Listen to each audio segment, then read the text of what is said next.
Hey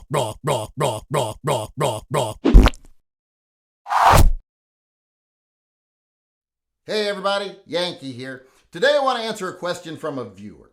They asked me, what do I think is the stupidest, or as I like to say, the most stupidest thing that I see in the online gun community today? The tactical training community, just the everyday carry people. What is one practice that I see or one trend that I see that is just ridiculous, possibly even dangerous, and just plain old stupid? And that's a really easy question to answer if you ask me, and that's surprising because we see a lot of stupid things in the gun community. We see stupid things from beginners, and that's to be expected. And we see stupid things from intermediates who want to pretend that they're professionals. That's probably the most mistakes we see. That's the stupidest things we see is from that group of people. But we often also see people who should know better that have the credentials engaging in unsafe or downright irresponsible behavior simply because it's Tacti-Cool. And one of the things we're seeing nowadays that I think is the worst thing we're seeing, the stupidest thing we're seeing, and it's not Appendix carry, surprise, surprise, but it involves Appendix carry.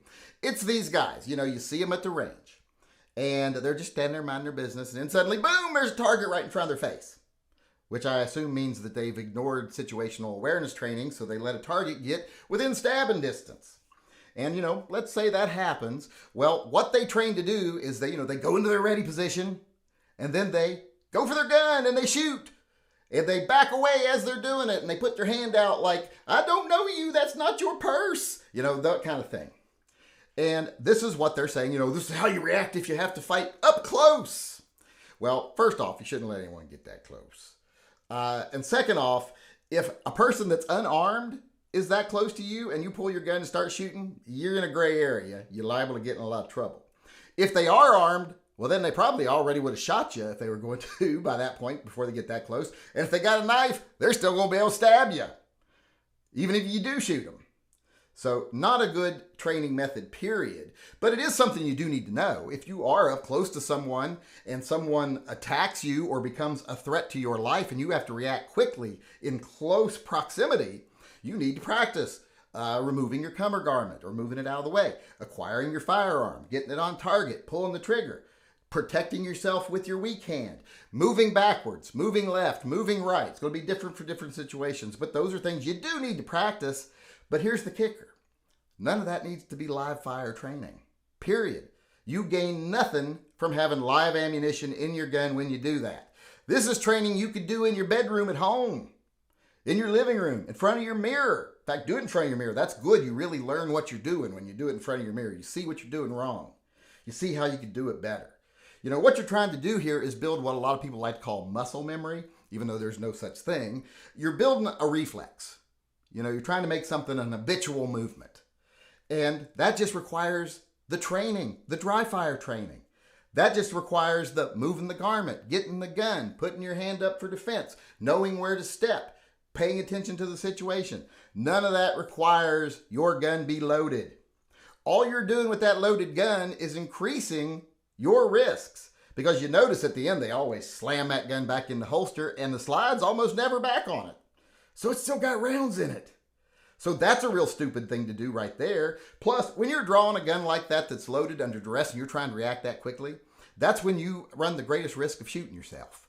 Ask Tex Grebner. And there's nothing worse, according to him, than being out in the middle of nowhere, shooting yourself, being afraid you're going to bleed out before you find help or help finds you. So this is just a huge risk. I'd be willing to bet you could statistically show that the training itself creates a more dangerous situation for you than you are at any risk of it ever actually becoming necessary. So by training for something that's not likely to happen with live ammo, you're creating a situation where you're far more likely to be injured than you would be if you just didn't know how to do it. And that doesn't make sense. This is a skill you can practice without live ammunition. The only reason people do it with live ammunition is because it looks cool. It makes a cool video.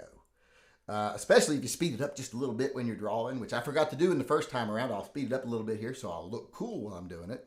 But this is something you don't need to do. You don't need to engage in this practice. If you're going to carry Appendix, that's bad enough. You definitely don't need to be practicing quick draws all the time with a loaded firearm and then slamming it back in your holster. There's no reason for that. You can practice your draw. You can practice your reactions. You can practice building up that reflex, building up that habitual motion without having live rounds in that gun. There's no real good reason to do that. And I challenge anyone out there, be they beginner, moderate, or expert, come in my live chat. Try to prove me wrong. I'm older than most of you, and I can tell you, back in the day, this would have been something that got you kicked out of a range, got you kicked out of a gun club. This would have been considered very irresponsible behavior. And it still is, because this is you. You're training yourself. You're training your own behavior here. You don't need those live rounds. And a lot of people will be like, oh, but you got to get used to the gun going off. If you aren't used to your gun going off by now, then you have to practice other things way before you ever practice this. This does not require that, period. You're going to be doing enough, backing away, going left, going right, defending yourself, firing, that you're not going to have to worry about, oh, am I going to panic when my gun goes off? No, that's not necessary. You're taking unnecessary risk with a firearm. Now, luckily, firearms are pretty safe. And most people do this all the time and they don't get hurt. People do stupid stuff with guns all the time and they don't get hurt. But every great once in a while, someone loses their life because they did something really stupid. And this is not a situation where it was necessary to take that risk. So don't take that risk. If you're going to do this kind of training, do it with an unloaded firearm. Put snap caps. Get yourself one of those simunition magazines if you want to. If you want to make it as real as possible. But don't put your life at risk training for an unlikely situation in the worst possible way you could possibly train for it, and that is with live rounds. It's not necessary. It's one of the stupidest things I see people do. And anyone that teaches you that you should do that, I would seriously check their credentials, because it seems to me that they are more of a Tacti-Fool than they are Tacti-Cool.